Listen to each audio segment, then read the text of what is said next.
Screen visible है आप लोगों को? Yes sir. Okay so first of all good evening to all of you guys. आज के क्लास में हम लोग इकोनॉमिक्स ऑनर सेमेस्टर थर्ड का जो तीसरा कोर पेपर है इंटरमीडिएट मैक्रो इकोनॉमिक्स उसको स्टार्ट करने वाले हैं। जैसा कि आपका इंटरमीडिएट माइक्रो भी दो सेमेस्टर में डिवाइड कर दिया गया है, उसी तरीके से इंटरमीडिएट लेवल मैक्रो भी आपको दो सेमेस्टर में पढ़ना पड़ेगा। आधा पढ़ना पड़ेगा आपको इन सेमेस्टर थर्ड में, और आधा पढ़ोगे आप इन सेमेस्टर फोर के अंदर में, ठीक है। सो जो भी कंसेप्ट है वो सब इंटरमीडिएट लेवल का ही है, बस थोड़ा ज्यादा कंसेप्ट था जिसको अलग अलग सेमेस्टर में बांट दिया गया है। और थोड़े से रीडिंग्स वगैरह भी चेंज है। सेमेस्टर थ्री में आपको कोई और रीडिंग्स को फॉलो करना है, एंड सेमेस्टर फोर के अंदर में कोई और रीडिंग्स को फॉलो करना है। थोड़ा बात अगर करते हैं सेमेस्टर थ्री में क्या पढ़ना है, सिलेबस के बारे में, कहाँ से पढ़ना है और क्या सब पढ़ना है। तो मैंने यहाँ पे ना जो लास्ट ईयर का आपका सिलेबस है वो मैंने यहाँ पे लेकर, मैं बेसिकली आपको स्क्रीन पे दिख रहा होगा। ऑलमोस्ट आपका मोस्ट प्रोबेबिलिटी है कि ओवरऑल 100% सिलेबस इस साल का भी यही रहे। अगर कुछ ऐड या प्लस होना होगा तो कुछ सेक्शंस ही ऐड हो सकते हैं। बाकी पिछले 15 साल से जो है सिलेबस यही आया है। बस घूम फिर के आ रहा है, तो कभी जो है रीडिंग्स चेंज हो जा रहे हैं, मतलब किसी दूसरे ऑथर्स का बुक को फॉलो करने के लिए बोला जाता है। या कई बार ऐसा होता है कि कुछ सेक्शंस ऐड होते हैं, कई बार कुछ सेक्शंस माइनस होते हैं। बट जो कंसेप्ट है कि मतलब आपको शॉर्ट रन पढ़ना है, short run and medium equilibrium पढ़ना है, एंड फिलिप्स कर्व पढ़ना है, इन्फ्लेशन पढ़ना है, माइक्रो इकोनॉमिक फाउंडेशन पढ़ना है, तो कंसेप्ट वही है। बस थोड़ा सा ऊपर नीचे क्या होता है, तो या तो रीडिंग्स ऊपर नीचे होता है या तो कुछ सेक्शंस होते हैं। तो फिलहाल तो आपको यही पढ़ना है जो बेसिकली लास्ट ईयर का सिलेबस है। अगर मतलब अगर आपके सिलेबस में कोई चेंज करना होता ना तब तक मैं डीएससी पे अपडेट आ जाता। बट स्टिल अगर अपडेट नहीं आया है तो इट मीन्स कि सिलेबस में ज्यादा कुछ चेंज नहीं होगा आप लोगों को, ठीक है। सो आपके सिलेबस के अकॉर्डिंग अभी करना क्या है आपको। तो यूनिट नंबर वन के अंदर में आपको short run and medium run equilibrium के बारे में पढ़ना है। Basically aggregate demand, aggregate supply वगैरह पढ़ोगे, बट यहाँ पे थोड़ा सा लेबर मार्केट को आप इंट्रोड्यूस करोगे और उसके बाद पढ़ोगे। मतलब सेमेस्टर टू में भी आपने aggregate demand and aggregate supply आपने पढ़ा था, तो लेकिन वहां पे ना आप एक तरीके से क्या कहते हैं कंडीशनल एडी एंड एएस पढ़ते थे। वहां पे आप एग्रीगेट सप्लाई के टाइम पे ये अज्यूम करते थे there is a full employment labour, full employment in the economy. But यहाँ पे जनरल एएस आएगा हमारे पास, मतलब हमारी इकोनॉमी के जो एम्प्लॉयमेंट लेवल है वो भी चेंजेस होंगे, और वो चेंज होंगे तो क्या होगा, उस पर क्या इम्पेक्ट पड़ेगा, वो सब हम यहाँ पे देखना है। तो पहला तो unit number one that is short run and medium run equilibrium, जिसको कि हमें दो डिफरेंट चैप्टर से करना है, और दोनों के दोनों चैप्टर क्या है, तो ब्लांचेट बुक के chapter six and chapter seven करने किससे, ब्लांचेट से। और पूरा का पूरा चैप्टर आपको नहीं करना, उसमें भी कुछ आपके पास मेंशन दे रखा है कि कितना पेज नंबर करना है, पेज नंबर जैसे चैप्टर नंबर सिक्स से पेज नंबर 170 से लेकर 138 तक करना है। चैप्टर नंबर सेवन में से पेज नंबर 139 से लेकर 163 करना है। देखने से ये बहुत छोटा लग रहा है, बट इस ओनली इतने तो पेज करने के लिए, मतलब अगर थोड़ा देखा जाए तो यहाँ पे आपके पास आई थिंक 21 पेज है, और यहाँ पे आपके पास नीचे में आई थिंक बेसिकली देखा जाए तो 24 पेज के आसपास है। तो ये 45 पेज करने के लिए हमें एटलीस्ट 8 से 9 क्लासेस तो पक्का लगेगा। 8 9 क्लासेस का बेसिकली मतलब है 9 से 10 घंटा, ठीक है। इसके बाद यूनिट नंबर टू की बात करें तो यूनिट नंबर टू में आपको पढ़ना है सबसे important that is Phillips curve and inflation, मतलब इन्फ्लेशन एंड अनएम्प्लॉयमेंट के बीच का रिलेशनशिप, जो कि हमें फिलिप्स कर्व बताएगा। और ये यहाँ से स्टार्ट होगा, और आगे जितना भी आप मैक्रो इकोनॉमिक्स पढ़ोगे हर जगह इसका यूज होगा। आगे चल के आप अगर कोई कॉम्पिटिटिव पेपर देते हो या कोई एंट्रेंस पेपर देते हो इकोनॉमिक्स रिलेटेड, वहां पे पक्का ये कंसेप्ट पूछा जाता है, मतलब बहुत इंपॉर्टेंट है। इसको कहाँ से करना है, तो इसको भी हमें ब्लांचेट बुक से ही करना है, that is chapter number 8 and 9। और बेसिकली इसमें भी कुछ पेजेस आपको मेंशन दे रखे हैं, और एक चैप्टर नंबर 14 का भी थोड़ा सा पार्ट करना है, वो भी आपको बेसिकली यहाँ पे दे रखा है, ठीक है। वैसे जब पढ़ेंगे हम लोग तो थोड़ा सीखेंगे उसको। अच्छा, इसमें ना थोड़ा सा पार्ट एक एक्स्ट्रा बुक का भी लिया गया दैट इज एडफील्ड का, तो इसको भी करेंगे, बट ये not that much of important from exam point of view, but लेकिन इसको भी हमें पढ़ना है। मेन आपको basically exam point of view से ब्लांचेड वाले टॉपिक का करना है, मतलब ब्लांचेड में जितने भी आपके पास टॉपिक्स गिवन है ये बहुत इंपॉर्टेंट है, क्योंकि एग्जाम में 99% आपको यहीं से क्वेश्चंस मिलेंगे। जब मैं यूनिट नंबर थ्री की बात करूं तो यहाँ पे आपका जो है रीडिंग्स भी चेंज हो जाता है, और थोड़ा कंसेप्ट भी चेंज हो जाता है। मतलब यहाँ पे आप देखोगे ना तो माइक्रो इकोनॉमिक्स बता दिया गया है। मतलब मैक्रो इकोनॉमिक्स के अंदर में माइक्रो का क्या फाउंडेशन होगा वो हमें पढ़ना है, जैसे कि कंज्यूमर बिहेवियर, इन्वेस्टमेंट बिहेवियर। पहले क्या था, तो एक तरीके से कंज्यूमर बिहेवियर था, इन्वेस्टमेंट बिहेवियर था, और एक और हमारे पास कंसेप्ट था। बट अब वो कंसेप्ट हटा दिया गया, तो हमें बस दो कंसेप्ट करने हैं। एक तो कंज्यूमर बिहेवियर जो जिसके लिए हमें ब्रांसन का बुक को फॉलो करना है, और एक इन्वेस्टमेंट बिहेवियर जिसके लिए हमें जॉन्स का बुक को पढ़ना है। तो यहाँ पे दो डिफरेंट रीडिंग्स आपको दिख रहा होगा। तो यूनिट नंबर 1 एंड 2 तो ब्लांचर्ड से ही करना है, बट यूनिट नंबर 3 के लिए हमें दो डिफरेंट रीडिंग्स फॉलो करने पड़ेंगे, एक तो ब्रांसन एक तो जॉन्स। आप सभी को मेरे तरफ से सजेशन ये है कि जैसे ही आपके कॉलेज ओपन होंगे, जब रीडिंग्स अवेलेबल होगा आपके कॉलेज में, तो रीडिंग्स जरूर परचेज करें। क्योंकि मैं जो भी पढ़ाऊंगा वो डेफिनेटली जो है cut to cut examination point of view से होगा। बेसिकली मैं ज्यादा फोकस करूंगा कि आपके एग्जाम में मार्क्स आए, लेकिन आपको थोड़ा सा रीडिंग्स भी पढ़ना है, सो दैट कि एग्जाम के बाद जब आप रियल लाइफ सिनेरियो में या फिर आगे चल के कोई और एग्जाम देते हो, कम्पिटिटिव एग्जाम, चाहे वो एम इकोनॉमिक एंट्रांस का एग्जाम दे दो, चाहे आप आरबीआई ग्रेड बी का एग्जाम दो, मतलब चाहे जितने भी इकोनॉमिक सेटेड एग्जाम है, वहां पे आपको ये सारे टॉपिक बहुत काम आएंगे, बहुत हेल्प करेंगे। समझ में आया सभी को? कोई डाउट? यहाँ तक क्लियर है जितना तो मैंने बताया आप लोगों को? सर। यस। ठीक है, यहाँ तक क्लियर है। तो वेटेज एक तरीके से देखा जाए तो सारे यूनिट का इक्वल वेटेज ही है, मतलब हर जगह से आप एक तरीके से 30-30 मार्क्स का जो है क्वेश्चन एक्सपेक्ट कर सकते हो। बाकी थोड़ा मोड़ा ऊपर नीचे तो हर बार होता है। यहाँ पे आपके पास सेक्शन ए आपको ऐसा मिलेगा जहाँ पे या तो एमसीक्यू पूछा जाएगा, या तो आपको फिलिंग दी ब्लैंक्स पूछा जाएगा, या तो शॉर्ट आंसर टाइप क्वेश्चंस पूछा जाएगा। लास्ट ईयर यहाँ पे बेसिकली फिलिंग दी ब्लैंक्स पूछा गया था, उससे पहले पूछा गया था एमसीक्यू।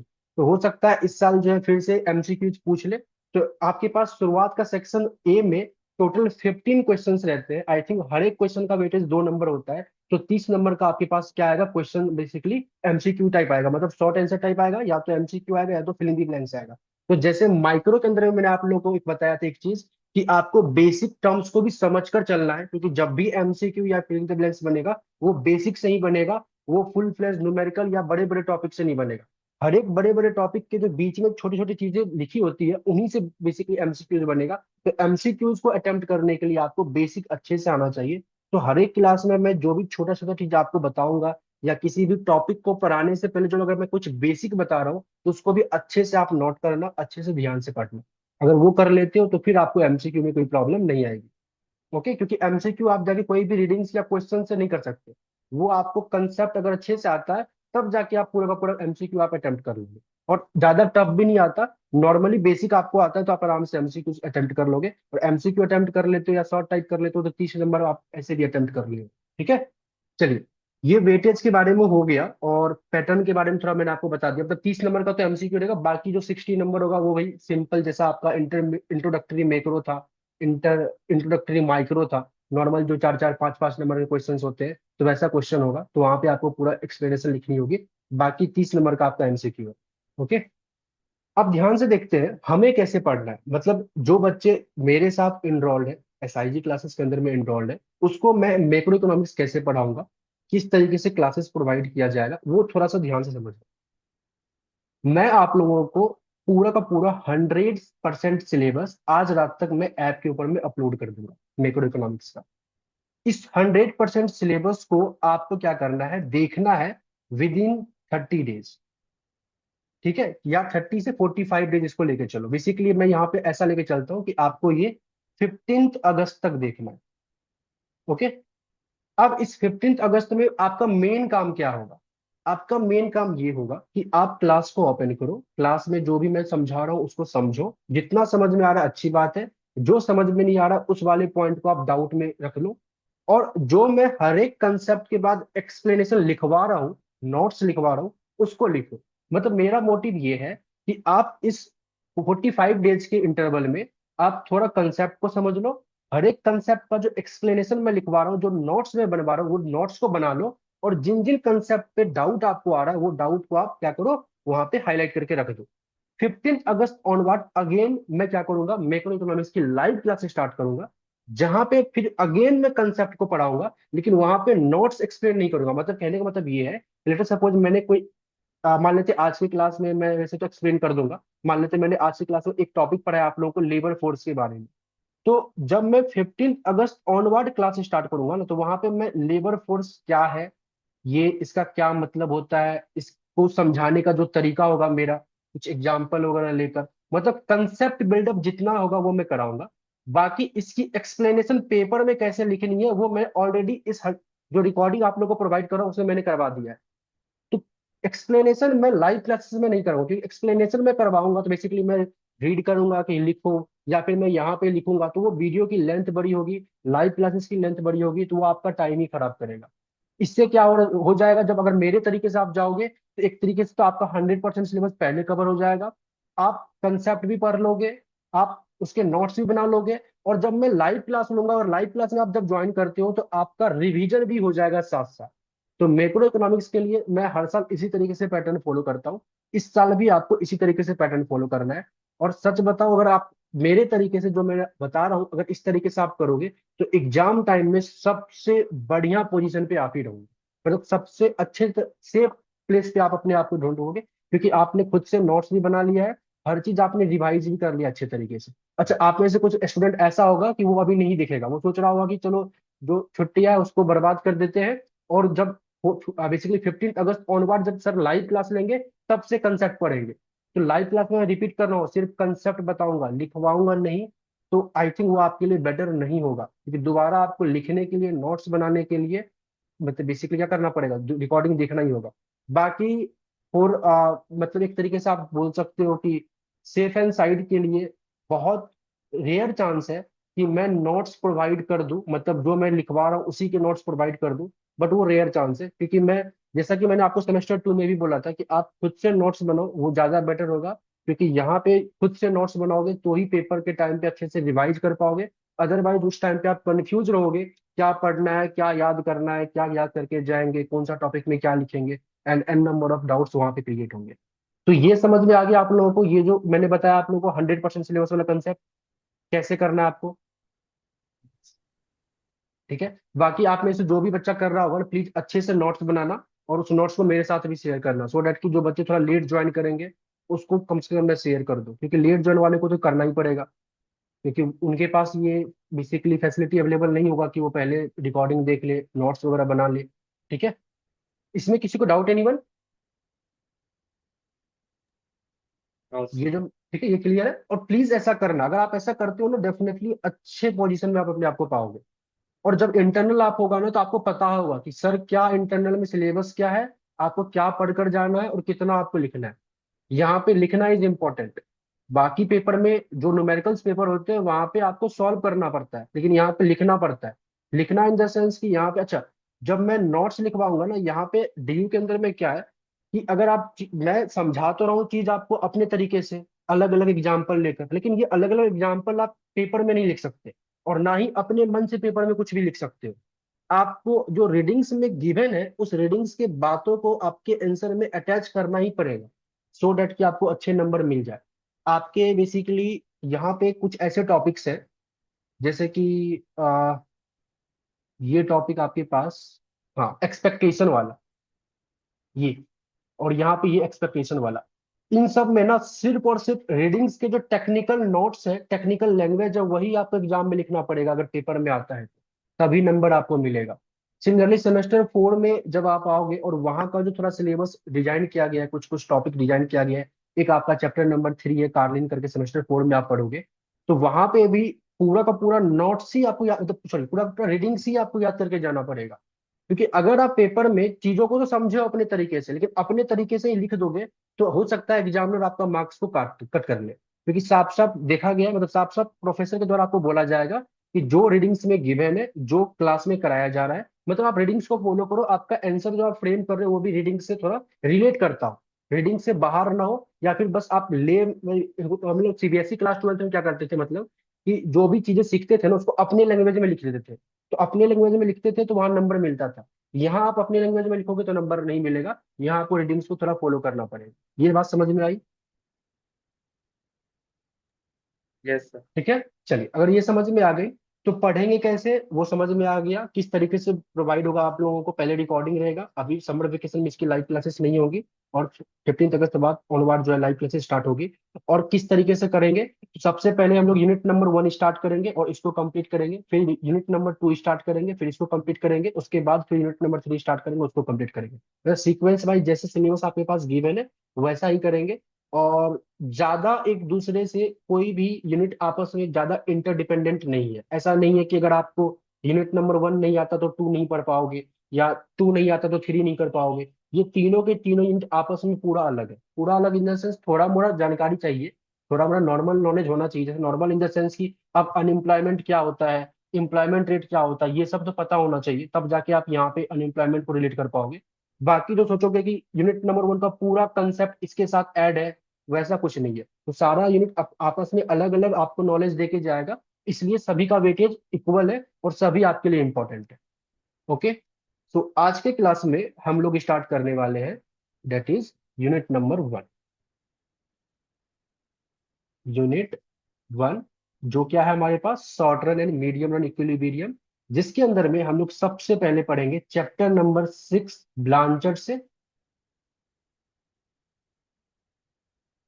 और इसमें गिवन क्या है हमारे पास गिवन है लेबर मार्केट के बारे में, लेबर मार्केट के बारे में। सिंस आपका पेपर में, जैसा कि मैं दोबारा रिपीट कर रहा हूँ, एमसीक्यू वगैरह आएगा, फिलिंग द ब्लैंक्स वगैरह आएगा, तो मैं हर एक छोटे से छोटे टर्म्स जो आपके चैप्टर में यूज होंगे उसका मैं पहले आप लोगों को मतलब समझाऊंगा। जैसे लेटर सपोज लेबर मार्केट हम लोग स्टार्ट कर रहे हैं, तो आज की क्लास का एजेंडा हमारा ये होगा कि लेबर मार्केट क्या होता है, लेबर फोर्स क्या होता है, लेबर फोर्स में जो हमारे पास अनएम्प्लॉयमेंट रेट है, एम्प्लॉयमेंट रेट है, नेचुरल रेट ऑफ अनएम्प्लॉयमेंट है, ये सब क्या होता है। तो ये सब चीजें मैं समझाऊंगा। डायरेक्टली ये सब चीजें आपसे पेपर में नहीं पूछेगा, बट इनडायरेक्टली इसका कंसेप्ट यूज होगा जब आप एग्जाम दोगे तो। ठीक है। तो जब बात करते हैं लेबर मार्केट की, तो यहाँ पे ना हमारे पास मैं दो टर्म लिख रहा हूँ। एक टर्म मैं लिख रहा हूँ यहाँ पे पॉपुलेशन, और एक टर्म मैं लिख रहा हूँ लेबर फोर्स। ठीक है। और लेबर फोर्स को मैं कैपिटल एल से रिप्रेजेंट कर रहा हूँ। तो मैंने यहाँ पे दो चीजें लिखा है, एक तो पॉपुलेशन, पॉपुलेशन मतलब वही जनसंख्या, ठीक है, और एक लेबर फोर्स। आप ध्यान से देखिए, मैं और आप सभी जो भी क्लास देख रहे हो, या फिर जितने भी स्टूडेंट्स हैं, या आपके घर में जितने मेंबर्स हैं, या पूरे देश में जितने लोग हैं, चाहे वो स्टूडेंट हो या छोटा बच्चा है, चाहे वो लेडीज हो, चाहे वो जेंट्स हो, चाहे वो बूढ़े लोग हो, चाहे वो यंग लोग हो, वो सभी के सभी इस पॉपुलेशन का पार्ट है। वो सभी के सभी हमारे इकोनॉमी के पॉपुलेशन का पार्ट है। आप भी हमारे इकोनॉमी की पॉपुलेशन का पार्ट हो, मैं भी हमारे इकोनॉमी के पॉपुलेशन का पार्ट हूँ। जो एक मान लेते 6 महीने का बच्चा होगा वो भी हमारे इकोनॉमी की पॉपुलेशन का पार्ट होगा, और जो 90 साल का जो ओल्ड पर्सन होगा वो भी हमारे इकोनॉमी के पॉपुलेशन का पार्ट होगा। तो जितने लोग हमारे बेसिकली डोमेस्टिक टेरिटरी के अंदर में है, वो सारे लोग जो है हमारे इकोनॉमी के पॉपुलेशन का पार्ट है। लेकिन क्या ये सारे के सारे लोग लेबर फोर्स के पार्ट है? क्या आप लेबर फोर्स का पार्ट हो? क्या मैं लेबर फोर्स का पार्ट हूँ? या क्या वो 4 साल या 5 साल का जो बच्चा है वो लेबर फोर्स का पार्ट है?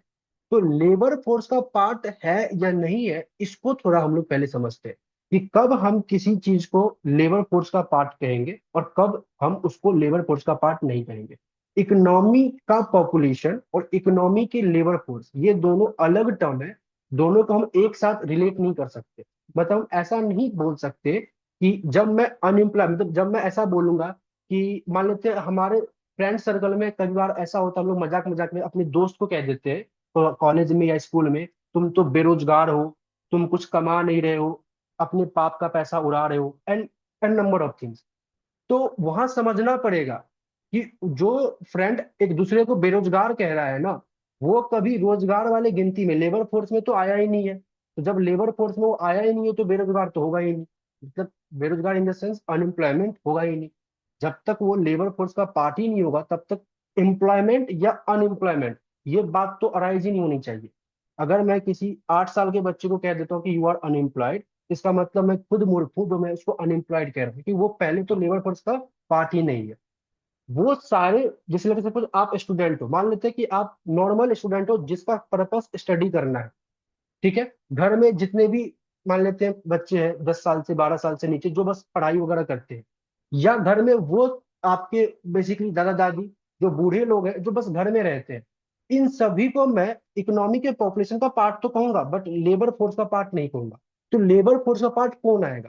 कहता है कि हमारे इकोनॉमी के जितने भी पॉपुलेशन है उनमें से वो सारे लोग जो एक्टिवली वर्क को ढूंढ रहे हैं, काम करने को ढूंढ रहे हैं, मैं उन्हीं को बस लेबर फोर्स का पार्ट कहूंगा। मैं दोबारा रिपीट कर रहा हूँ, इकोनॉमी के जितनी भी पॉपुलेशन है उनमें से वो सारे लोग जो एक्टिवली काम को ढूंढ रहे हैं, वर्क को ढूंढ रहे हैं, वही सारे लोग सिर्फ लेबर फोर्स का पार्ट कहलाएगा। अगर मैं 25 साल का हूँ या 27 ईयर्स का हूँ और मैं काम नहीं ढूंढ रहा, मैं पढ़ना ही चाह रहा हूँ, तब भी मेरे को लेबर फोर्स में काउंट नहीं किया जाएगा, और तब भी मेरे ऊपर अनएम्प्लॉयमेंट या एम्प्लॉयमेंट का ठप्पा नहीं लगेगा। ये बात समझ में आए कि लेबर फोर्स क्या यस। होता है? ठीक है। लेबर फोर्स में हम उन्हीं को काउंट करेंगे जो एक्टिवली वर्क को सर्च कर रहे हैं। क्लियर है? अब मान लेते हैं, यस निकेश, क्या डाउट है आपको? सर इसमें वो लोग भी आएंगे ना जो लोग एम्प्लॉयड है? लेबर फोर्स में? हाँ जी, जो लोग जॉब कर बिल्कुल रहे हैं। बिल्कुल, हाँ हाँ, वो तो मैं समझाऊंगा ना, अभी वो तो अभी आएगा, इसी का दो इक्वल पार्ट्स है। यस बिल्कुल, वो आएंगे। ठीक है। तो जैसा कि मैंने आपको बताया कि इकोनॉमी के पॉपुलेशन के वो सारे लोग जो एक्टिवली वर्क को सर्च कर रहे हैं या जो एक्टिवली काम करना चाहते हैं, वो उसको हम लोग लेबर फोर्स का पार्ट कहेंगे। अब ये जो लेबर फोर्स का पार्ट है, ये फिर दो डिफरेंट पार्ट में डिवाइड होता है। अब वो दो डिफरेंट पार्ट क्या है, उस चीज को समझिए। कहता है ये तो समझ में आ गया कि इस लेबर फोर्स एल के अंदर में वो सारे लोग हैं जो एक्टिवली काम करना चाहते हैं, वर्क को ढूंढ रहे हैं। तो अब जो एक्टिवली काम करना चाहते हैं, वर्क को ढूंढ रहे हैं, तो उनमें से हो सकता है कि कई सारे ऐसे लोग हों जिनको काम मिल गया हो, जिसको हम लोग बोलते हैं number of employed person. Number of employed person. और हो सकता है कि बहुत सारे ऐसे भी लोग हो जिसको काम नहीं मिला हो, जिसको हम लोग बोलते हैं number of unemployed person. Number of unemployed person. मैं दोबारा रिपीट कर रहा हूं, वो सारे लोग इकोनॉमी के जो काम करना चाहते हैं एंड काम ढूंढ रहे हैं, वो लेबर फोर्स का पार्ट है। अब उनमें से कुछ लोगों को काम मिल गया होगा और काम कर रहे होंगे, तो उसको बोलेंगे नंबर ऑफ एम्प्लॉयड पर्सन। और उनमें से कुछ ऐसे लोग हैं जो कि अभी भी काम ढूंढ ही रहे होंगे, उसको काम मिला नहीं होगा, उसको बोलेंगे number of unemployed person. Number of employed person को हम लोग कैपिटल एन से रिप्रेजेंट करते हैं, और नंबर ऑफ अनएम्प्लॉयड पर्सन को हम लोग कैपिटल यू से रिप्रेजेंट करते हैं। ये समझ में आ गया? Yes sir. ठीक है। अगर थोड़ा सा देखा जाए तो क्या मैं ऐसा बोल सकता हूं कि मेरे पास, मेरे इकोनॉमी में लेबर फोर्स अगर मेरे को निकालना होगा, तो मैं क्या देखूंगा कि नंबर ऑफ अनएम्प्लॉयड पर्सन कितना है, प्लस में नंबर ऑफ एम्प्लॉयड पर्सन कितना है। हमारे इकोनॉमी में कितने लोग हैं जो कि काम कर रहे हैं, प्लस में कितने लोग हैं जो काम तो करना चाहते हैं बट उनको काम नहीं मिला। इन दोनों को जब मैं ऐड कर दूंगा, summation of number of employed person plus में नंबर ऑफ अनएम्प्लॉयड पर्सन, अगर ऐसा हो जाएगा, तो क्या ये मेरे पास लेबर फोर्स आ जाएगा? यस। पक्का श्योर? चलिए। तो ये समझ में आ गया आपको, तो कहने का मतलब हमारे पास में एक इक्वेशन इस तरीके से आ गया कि जब भी मेरे को लेबर फोर्स निकालना हो और मेरे पास नंबर ऑफ एम्प्लॉयड पर्सन और नंबर ऑफ अनएम्प्लॉयड पर्सन का डेटा गिवन है, तो मैं उनको ऐड करूंगा तो मेरे पास क्या आ जाएगा, लेबर फोर्स आ जाएगा। अब ध्यान से देखते हैं, आपके रीडिंग्स में जब आप ब्लांचेट ओपन करोगे तो वहां पे ना एक चीज लिखा हुआ है। क्या लिखा हुआ है? कि there is a continuous flow from unemployment to employment and employment to unemployment. मैं दोबारा रिपीट कर रहा हूं, there is a continuous flow from unemployment to employment और एम्प्लॉयमेंट टू अनएम्प्लॉयमेंट। कहने का मतलब ये है कि आपके इकोनॉमी में जो लेबर फोर्स है, उसमें ना एक फ्लो होता रहेगा। फ्लो क्या होता रहेगा कि हो सकता है कि कुछ ऐसे लोग हैं जो पहले तो एम्प्लॉयड थे, लेकिन किसी वजह से अब वो अनएम्प्लॉयड हो चुके हैं। हो जाता है ना कई बार, जब कॉर्पोरेट लाइन में आप देखते होगे, तो कई बार होता है कि हम लोग जॉब वगैरह कर रहे होते हैं या हमसे कोई गलती होती है या कंपनी डूब जाती है, कुछ भी ऐसा होता है, तो उनका काम, जॉब छूट जाता है, तो उसको हम लोग क्या बोलेंगे? पहले तो वो रोजगार मतलब था, एम्प्लॉयड थे ना, बाद में वो अनएम्प्लॉयड हुए। तो एम्प्लॉयमेंट से अनएम्प्लॉयमेंट में कन्वर्ट होता है, साथ साथ अनएम्प्लॉयमेंट से एम्प्लॉयमेंट में भी कन्वर्ट होता है। मतलब ऐसे लोग जो अभी तो काम ढूंढ रहे, हो सकता है कल उसको काम मिल जाए, तो पहले अनएम्प्लॉयमेंट थे, अब वो एम्प्लॉयमेंट में आ चुके हैं। तो कहने का मतलब ये है क्या मैं बोल सकता हूँ यहां से यहां और यहां से यहां ये फ्लो चलता रहता है? यस समझ में आ गया? तो एक तो ये लाइन कहता है आपका ऑथर, ये आप अगर मान लेते हैं इस लाइन को, मान लेते पेपर में पूछ देता है लेबर फोर्स के पॉइंट ऑफ व्यू से या अनएम्प्लॉयमेंट रेट के पॉइंट ऑफ व्यू से, तो इस चीज को आपको यूज करना पड़ेगा। साथ साथ में एक लाइन और कहता है आपका ऑथर कि in fact there is a continuous flow from outside. अब there is a continuous flow from outside का मतलब क्या है कि लेबर फोर्स के बाहर से भी कॉन्टिन्यूअस फ्लो होता रहता है। कहने का मतलब ये है कि लेबर फोर्स से भी निकल के लोग पॉपुलेशन का पार्ट बनते हैं। उससे पॉपुलेशन का पार्ट तो वो ऑलरेडी है, labour force is subset of population. But यहाँ पे जो मतलब ऑथर का कहने का समझाने का मतलब ये है कि कुछ लोग ऐसे हैं जो लेबर फोर्स का पार्ट तो है, लेकिन कुछ समय के बाद वो अब लेबर फोर्स का पार्ट नहीं रहेंगे, ओनली पॉपुलेशन का पार्ट रहेंगे। और कुछ लोग ऐसे हैं जो ओनली पॉपुलेशन के पार्ट है अभी, बट बाद में वो लेबर फोर्स का पार्ट भी बन जाएंगे। जैसे फॉर एग्जांपल आप लोग अभी क्या हो, पॉपुलेशन का पार्ट हो, आप लोग स्टूडेंट हो, लेकिन आप लोग बाद में काम तो करोगे ना। जब बाद में आप जॉब ढूंढोगे, जब आपको जॉब लग जाएगा, तो आप क्या होगे, पॉपुलेशन से लेबर फोर्स का भी पार्ट बन जाओगे। क्लियर है? अब अभी बहुत सारे ऐसे लोग हैं जो काम कर रहे हैं, लेकिन कुछ समय के बाद उनका रिटायरमेंट होगा ना। जब रिटायरमेंट होगा तो वो क्या होगा, लेबर फोर्स से हटकर ओनली पॉपुलेशन का पार्ट बचेंगे। तो देर is a continuous flow from outside, उसका मतलब ये हुआ। ये समझ में आया? Yes sir. ठीक है, तो दो लाइन था। एक तो अनएम्प्लॉयमेंट से एम्प्लॉयमेंट और एम्प्लॉयमेंट से अनएम्प्लॉयमेंट, यहाँ पे भी फ्लो चलता रहता है। दूसरा, पॉपुलेशन से लेबर फोर्स, लेबर फोर्स से पॉपुलेशन, वहां पे भी ये फ्लो क्या होता है, चलता रहता है। अगर ये समझ में आपको आ गया है, इसके बाद हम लोग थोड़ा और आगे बढ़ते हैं। ठीक है, जैसे आप मान लेते हैं आपको क्लास में कैसे दिखाएगा, जैसे मैंने आपको इतना पढ़ा दिया, तो आप ना क्लास जब आप रिकॉर्डिंग देखोगे तो वहां पे आपको क्या दिखेगा, अब मैं लेबर फोर्स के बारे में जो एक्सप्लेनेशन है वो मैं लिखवाऊंगा।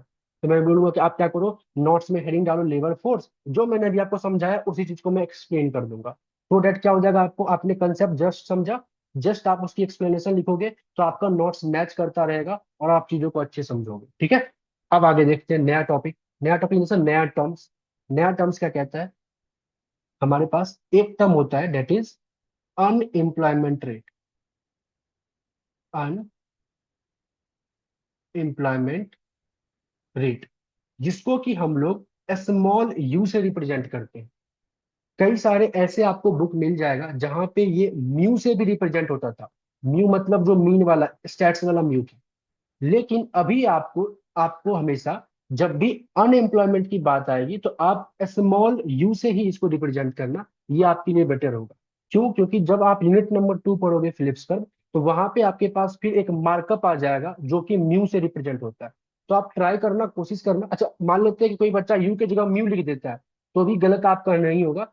बट आपको ध्यान रखना है कि जब भी अनएम्प्लॉयमेंट रेट की हम लोग बात करेंगे तो आप उसको स्मॉल यू से रिप्रेजेंट करोगे। ठीक है, और ये होता क्या है, इसका बेसिक मतलब क्या है, इसका बेसिक मतलब आप कुछ इस तरीके से लिख सकते हो, this is nothing but a fraction of labour force which is unemployed. Which is unemployed मतलब क्या, मैं इसको ऐसे लिख सकता हूं, यू अपॉन में एल, लेबर फोर्स का वो फ्रैक्शन जो कि अनएम्प्लॉयड है। क्लियर? यस ठीक है, तो लेबर फोर्स मान लेते हैं, लेबर फोर्स में एक तरीके से आप ऐसा कर सकते हो, 100 लोग हैं, 100 में से 70 लोग जो है काम कर रहे हैं। ये 100 लोग कौन है, वो है जिनको काम करना है, जो एक्टिवली काम को ढूंढ रहे, काम करना चाहते हैं। जिसमें कि 70 लोग सच में काम कर रहे हैं और 30 लोग अभी काम को बस ढूंढ ही रहे हैं। तो क्या मैं बोल सकता हूँ 30/100, 0.3, और यू कैन से 30% ऐसे लोग हैं जो अनएम्प्लॉयड है। तो अनएम्प्लॉयमेंट रेट हमारे पास आ गई, तो fraction of labour force which is unemployed. ठीक है, अब आगे देखते हैं, सॉरी इसको पहले रिमूव कर दें। सेकेंड टर्म हमारे पास यहाँ पे आता है, that is employment rate. Employment rate. अच्छा, एम्प्लॉयमेंट रेट को किसी सिंबल से रिप्रेजेंट नहीं किया गया, इसके लिए कोई स्पेशल सिंबल नहीं। जैसे अनएम्प्लॉयमेंट के लिए स्मॉल यू था, इसके लिए कोई स्पेशल सिंबल नहीं है।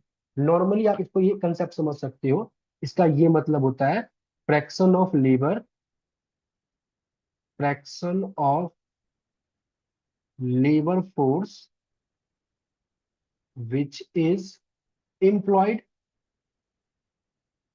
जिसको कि आप कुछ इस तरीके से लिख सकते हो, एन अपॉन में L, where N is the number of employed person, L is the labour force. थोड़ा इसको आप चाहो तो ऊपर वाले एन को आप एल माइनस यू भी लिख सकते हो। बोलो, लिख सकते हैं यहां से? Yes sir. ठीक है, तो ऊपर वाले मैंने एन को एल माइनस यू लिखा, और नीचे हमारे पास एल चल रहा है। और आप अगर देखोगे तो इसको बेसिकली जब स्प्लिट करोगे तो ये वन माइनस में यू अपॉन में एल आएगा, विच इज वन माइनस में small U, where small you is nothing but unemployment rate. अगर मैं टोटल में से अनएम्प्लॉयमेंट रेट को माइनस कर दूं तो मेरे पास क्या आ जाएगा? Employment rate. अगर मेरे इकोनॉमी में ऐसा मैं बोलता हूँ कि 30% अनएम्प्लॉयमेंट है, तो इट मीन्स व्हाट, 70% एम्प्लॉयमेंट होगा। एक तरीके से मैं टोटल में से अनएम्प्लॉयमेंट को हटा दूं तो मेरे पास क्या आ जाएगा? एम्प्लॉयमेंट रेट आ जाएगा। तो क्या मैं एक चीज बोल सकता हूँ कि अनएम्प्लॉयमेंट रेट हमारे इकोनॉमी में ना दो चीजों को रिफ्लेक्ट करता है। एक तो वो कि हमारे इकोनॉमी में कितने ऐसे लोग हैं जो कुछ नहीं कर रहे हैं, और एक तो वो कि हमारे इकोनॉमी में कितने ऐसे लोग हैं जो सच में काम कर रहे हैं। अगर ऐसा मतलब हमारे पास ये लिखा आ जाए कि स्मॉल यू बराबर 0.3 है, मतलब 30% है, तो मैं इससे दो चीजें बता सकता हूँ ना, दो चीज तो इससे मैं निकाल सकता हूँ। क्या?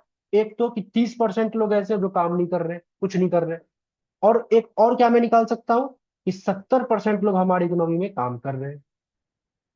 बोलो, हो सकता है ना? दो चीजें रिफ्लेक्ट हो सकती है। तो यस। आपका ऑथर ना यही कहता है कि अनएम्प्लॉयमेंट रेट जो है आपकी इकोनॉमी में दो चीजों को रिफ्लेक्ट करता है। एक तो वो सारे पर्सन या वो फ्रैक्शन ऑफ आपका लेबर फोर्स जो कि सच में काम एक्टिवली वर्क कर रहा है, और एक तो वो पर्सन या वो फ्रैक्शन ऑफ लेबर फोर्स जो कि बेसिकली स्टेगनेंट है, मतलब वो काम नहीं कर रहा है। क्लियर है यहां तक? में कोई डाउट? चलिए, अगर ये समझ में आ गया, तो ये जो हम लोगों ने अनएम्प्लॉयमेंट रेट पढ़ा या एम्प्लॉयमेंट रेट पढ़ा, तो अनएम्प्लॉयमेंट रेट वैसे तो अभी हम लोग सीखेंगे कैसे आ रहा है, बट कहता है कि आप जब भी किसी फर्म्स की बात करते हो, मान लेते हैं मैं एक सिंगल फर्म्स की बात कर रहा हूँ, एक फर्म है। अब ये ना दो डिफरेंट मार्केट में डील करता है, एक तो गुड्स मार्केट में नॉर्मली, और एक करता है लेबर मार्केट में।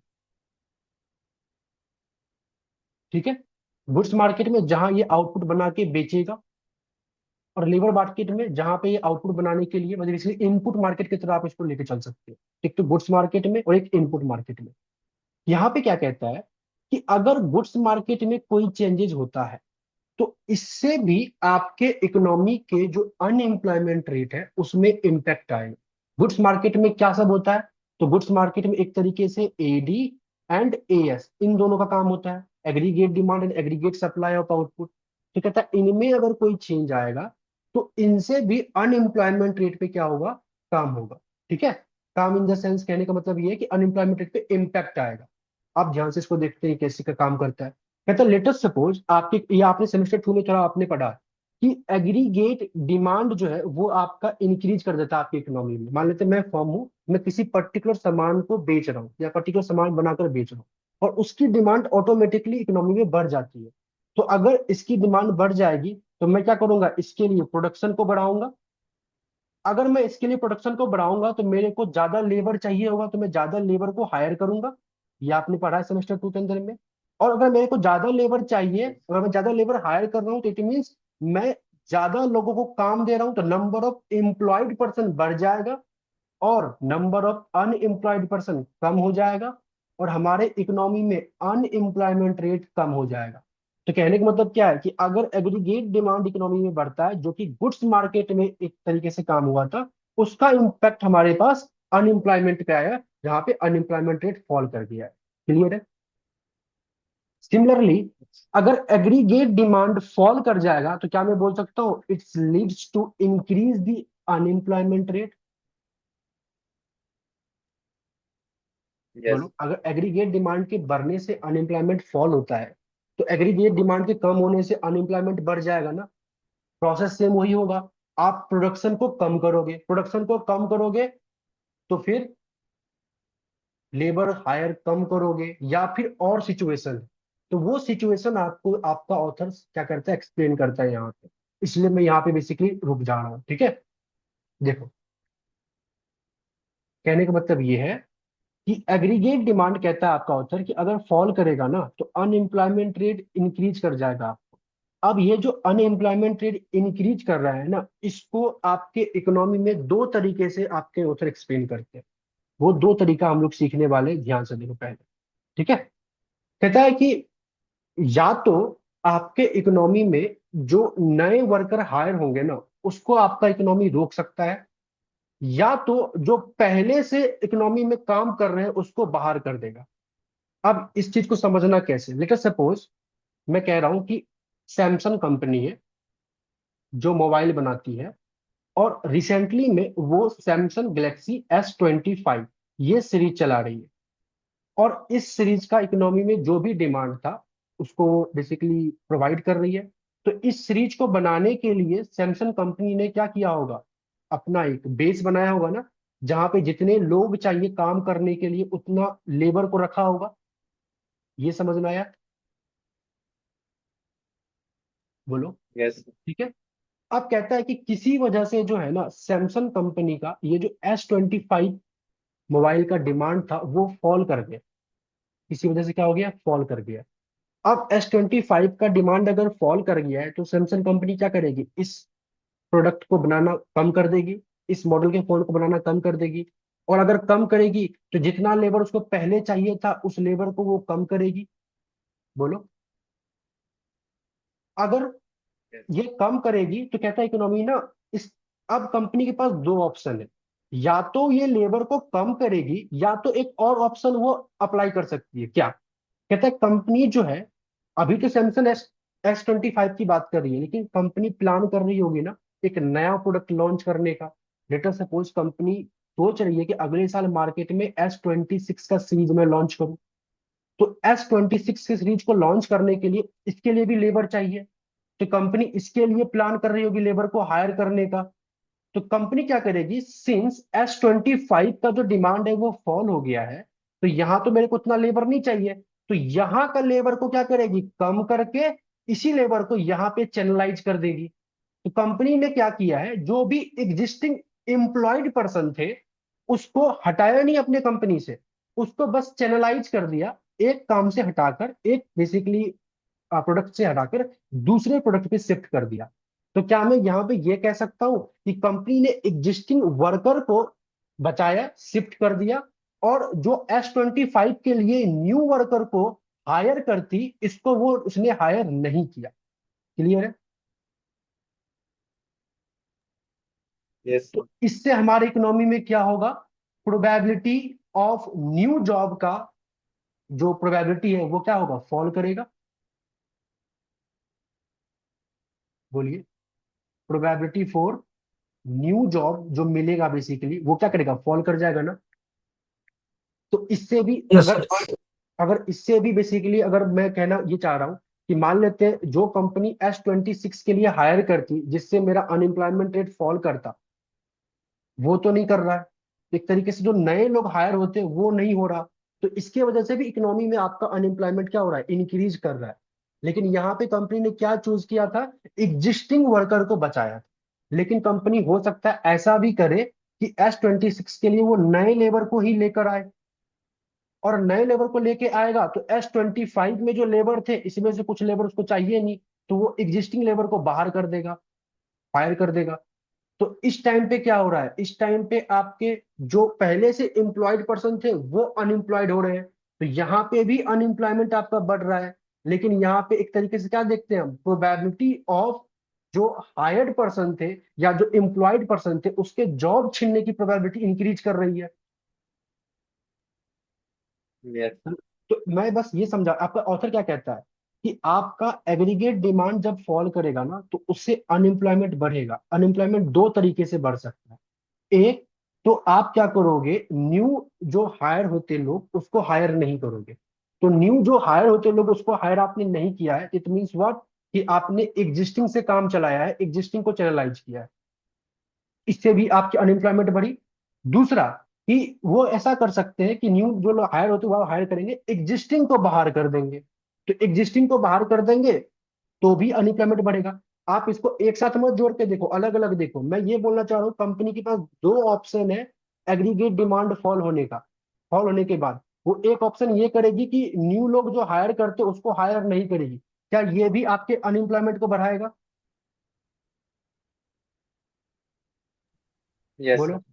और दूसरा ऑप्शन ये है कि जो एग्जिस्टिंग लोग हैं जो पहले से कंपनी में काम कर रहे हैं उसको कंपनी बाहर कर देगी, निकाल देगी, क्या ये भी आपके अनएम्प्लॉयमेंट को बढ़ाएगा? Yes sir. यस।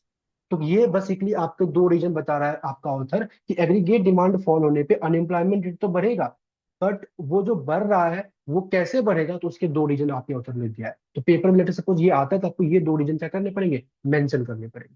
क्लियर है? Yes sir. ठीक है। अच्छा, ये क्लियर है। तो थोड़ा जैसे अभी तक में जो हम लोगों ने पढ़ा उसकी एक्सप्लेनेशन में थोड़ा आप लोग को यहाँ पे दिखाता हूँ, प्रोडक्ट की, क्योंकि इसकी क्लास के रिकॉर्डिंग में तो चाहिए ना इसकी एक्सप्लेनेशन। तो लेटेस्ट सपोज ये मैंने निकाल कर पहले से रखा। देखो स्क्रीन पे आप लोग को दिख रहा है, विजिबल है? Yes sir. यस। ठीक है, मैं थोड़ा वैसे रीड भी कर दे रहा हूँ, ठीक है। सबसे पहले हमने लेबर फोर्स के बारे में पढ़ा, और इसमें हमने क्या लिखा है कि लेबर फोर्स इज द, या labour force is that part of population which is actively searching for work. It is the summation of number of employed person and number of unemployed person. समझ में आ गया? कोई दिक्कत? Clear है? जो अभी पढ़ा था उसी चीज की एक्सप्लेनेशन यहाँ पे लिखी हुई है। Yes sir. ओके। सेकंड, हमारे पास हम लोगों ने अनएम्प्लॉयमेंट रेट के बारे में पढ़ा। अनएम्प्लॉयमेंट रेट के बारे में पढ़ा और थोड़ा कुछ ज्यादा भी उसको समझा है, मतलब कई सारी चीजें अभी हम लोगों ने समझा है, उसी चीज को देखो। कह रहा है unemployment rate is that fraction of labour force which is unemployed. ठीक है। A given unemployment rate may reflect two different realities, ये दो चीजों को बता सकता है क्या? तो it may reflect an active labour market, मतलब कि आपकी इकोनॉमी में कितने लोग काम कर रहे हैं, और it may reflect a stagnant labour market, मतलब कितने लोग बेरोजगार हैं। क्लियर है? अब आगे क्या बोला गया है, there is a continuous flow of labour force, sorry there is a continuous flow of labour from unemployment to employment and vice versa, ये भी आपको अगर कहता था, तो वो भी हमने यहाँ पे मेंशन कर दिया। In addition there will be flow from outside the labour force, साथ साथ में आउटसाइड लेबर फोर्स के बाहर भी कंटिन्यूस फ्लो चल रहा होता है लेबर फोर्स और पॉपुलेशन के बीच के बाद। ठीक है। आगे बोला गया आपको कि and the important aspect of labour market is that any fluctuation in aggregate demand can be influenced aggregate unemployment. एक सेकेंड अपने लाइन पर रहिएगा प्लीज। Hello, yes Pranav. हाँ प्रणव, हाँ हाँ हाँ हाँ हाँ हाँ। वो शायद